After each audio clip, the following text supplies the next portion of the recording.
Dear Barack, and now that the crisis is at your doorstep and tear gas has become primetime psychology, it appears that the ideology of an American cat house is to keep these hoes distracted. You have been called black without any accountability, and I really don't care about how you feel. I just need you to feel me. Because like any other politician, you don't have a problem saying what right and wrong is until niggas is getting their heads blown off with police bullets. I see through it. That's why I figured I'd write you this letter. And I ain't trying to say that you and your wife don't want to do what's right. I'm just saying that y'all really could do better. Like shit keep hitting the fan in Afghanistan and you funding residual forces. But the ghetto's been meddled with by political devils and the tax line is looking more and more distorted. You was on the Jersey Shore hugging white folks, catching tears in your Amani after dropping that Hurricane Sandy optimism. Gave Governor Christie billions of dollars just so that he could eventually extort all the victims. When white children's lives got took, flight booked, no questions asked, you went to Sandy Hook.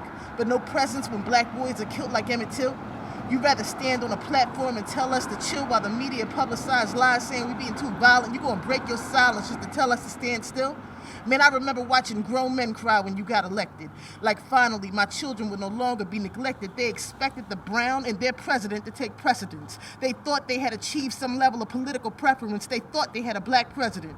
Black folks still married to the myth of your God complex like they worshiping Osiris. But you'd rather go on television after Ferguson and lie down with the wrong ISIS, but take no moral stance when the bodies of black children are lying dead on your streets like rotting fruit dangling from southern trees. Raw footage of a lynch mob dressed like police, and the crisis that you need to worry about is at your feet. Man, we out here getting our modern day slave on. If you ain't got your papers, your ass better stay home. Word is bond, they hunting niggas down all day long, and if you had a son, you right, he would look like Trayvon. How you gonna be the home front chief of peace, but the international drone commander? No justice in Florida when you got daughters that could have been Marissa Alexander.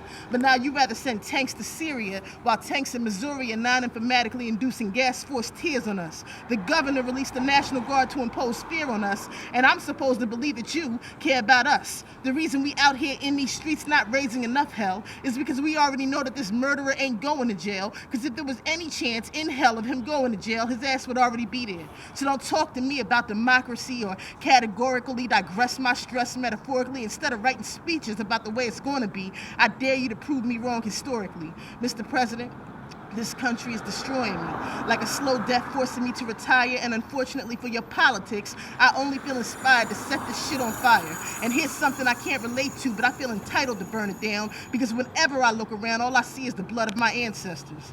But I'm still black, which unfortunately means I probably never even attempt to send you this letter. I just sit around and wait for more shit to go down and hope that somebody else can make it all better. But if somehow you're reading this, just know that I exist in the shadows of your political masquerade. Sincerely, Evolution, made in Camden, murder capital, USA.